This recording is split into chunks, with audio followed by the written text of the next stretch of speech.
So the thread of conversation about description continues.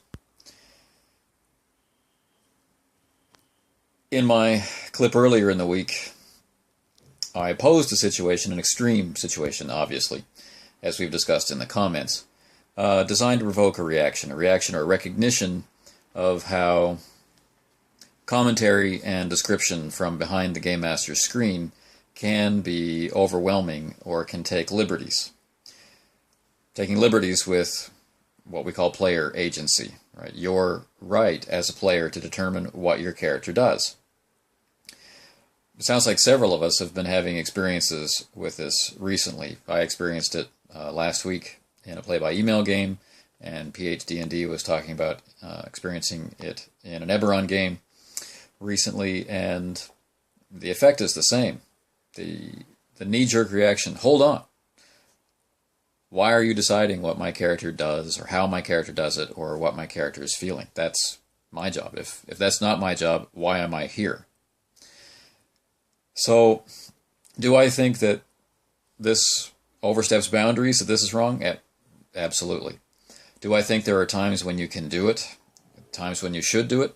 Well, yes. Tim mentioned that in the comments of my clip, saying that when you're starting setting a scene, starting a new campaign, for example, or launching a new story, or transitioning very clearly from the ending of one point and the beginning of another point, and everyone agrees that this transition is going to happen, you may need to do this. You may want to do this, and the players may appreciate you doing this, demonstrating your understanding of their characters. But if this is your normal mode of running the game, then you're really doing your players and yourself a disservice. You're not collaborating.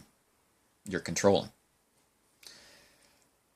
Alex mentioned, or Captain Gothnog mentioned in the clip, said he doesn't mind it so much when it comes up in terms of emotion, because we don't control our emotional reactions. And I thought that was really interesting, and I'm going to have to think about it a bit more, but my personal experience is that this is the thing that sets me off first, when the Game Master is telling me how my character feels. Usually, I'm already quite engaged in figuring out or experiencing how my character feels, and I really haven't met a Game Master who's been right about how my character is feeling. So it jars, it clashes, and it should.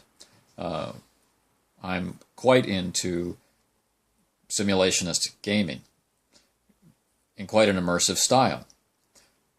I don't really tend to share how my character is feeling around the table, unless I roleplay it, unless I demonstrate it. Much like life, we don't go around broadcasting how we feel.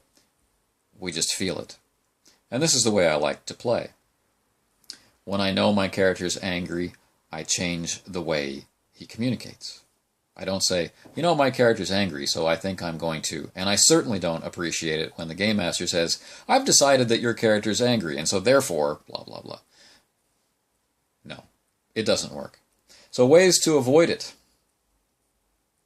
Sameoldji hits on the classic, show don't tell.